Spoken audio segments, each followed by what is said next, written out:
Roman সাম্রাজ্যের ঐতিহাসিক শহর রোম হচ্ছে ইতালির রাজধানী। উন্নত জীবনের আশায় একটু ভালো ও নিরাপদ থাকার স্বপ্ন নিয়ে অনেকেই এখন পাড়ি জমাচ্ছে ইউরোপ, অস্ট্রেলিয়া, কানাডাতে। এই তালিকায় সবার উপরে যে নামটি রয়েছে সেটা হল ইউরোপের একটি দেশ ইতালি।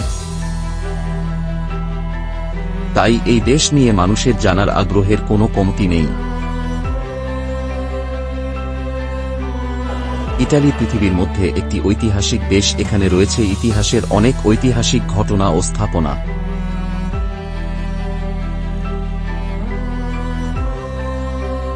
ইতালিতে মানুষ শুধু কর্মসংস্থানের জন্য আসে না,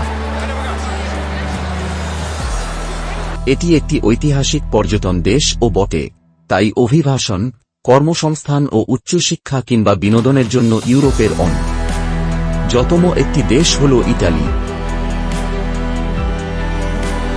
শিক্ষা, চিকিৎসা, ওয়ার্ক পারমিট কিংবা পারিবারিক কারণে বিশেষ করে যেসব বাঙালি শ্রমিক ইতালি যেতে চাচ্ছেন তাদের আগে থেকেই জানা জরুরি কোন কাজের চাহিদা বেশি। ইতালিতে সব ধরনের পেশায় শ্রমিক নিয়োগ দেওয়া হয়।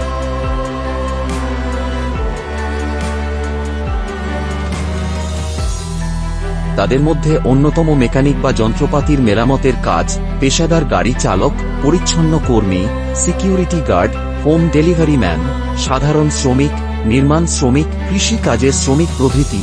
তাছাড়া রেস্টুরেন্ট এবং ইলেকট্রিশিয়ান কাজে দক্ষ ব্যক্তির চাহিদা তুলনামূলকভাবে অনেক বেশি। তাই আপনি যদি ইতালিতে আসতে চান তাহলে এই পেশাগুলোর উপরে এখনই নজর দিতে পারেন এবং পারেন দক্ষতা অর্জন করতে।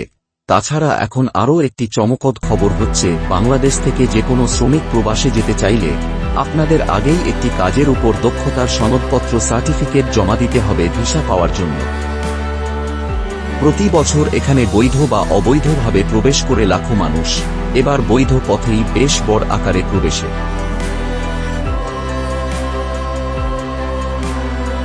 সুযোগ মিলছে ইতালিতে। ইতালির সরকার শ্রমিক সংকটের মোকাবেলায় পৃথিবীর বিভিন্ন দেশ থেকে প্রায় 5 লাখ শ্রমিক প্রবেশের অনুমোদন দিচ্ছে ইতালির সরকার। বৈধভাবে ইতালিতে প্রবেশ সংক্রান্ত এমন উদ্যোগ নিল ইতালির সরকার এবং এই ধারাবাহিকতা চলবে 2028 সাল পর্যন্ত। তবে এই ভিসা পাবে ইউরোপ ইউনিয়নের বাহিরের দেশগুলো। সেই তালিকায় বাংলাদেশ রয়েছে সবার উপরে। তাই বাঙালি শ্রমিকদের জন্য এটি একটি বিস্ময়কর সংবাদ। তবে ভাষা ও কর্মদক্ষতা সম্পূর্ণ ব্যক্তিরা থাকবে ভিসার তালিকায় সবার উপরে। এখানকার মুদ্রার নাম ইউরো, যা বাংলাদেশি টাকার 138 টাকারও বেশি। দেশটির মোট জনসংখ্যা প্রায় 6 কোটি। প্রতি বছর হাজার হাজার বাঙালি যাচ্ছেন ইতালিতে। তাই এই তালিকায় যদি আপনিও আপনার নাম লিখাতে চান তাহলে আর দেরি না করে এখনই প্রিপারেশন নিতে শুরু করেন, নয়তো অনেক দেরি হয়ে যাবে। আজকের জন্য বিদায় নিচ্ছি এখানেই। ধন্যবাদ সবাইকে ধৈর্য সহকারে ভিডিওটি দেখার জন্য। ভালো লাগলে সাবস্ক্রাইব করবেন, লাইক, কমেন্ট ও শেয়ার করে সবাইকে দেখার সুযোগ করে দিবেন।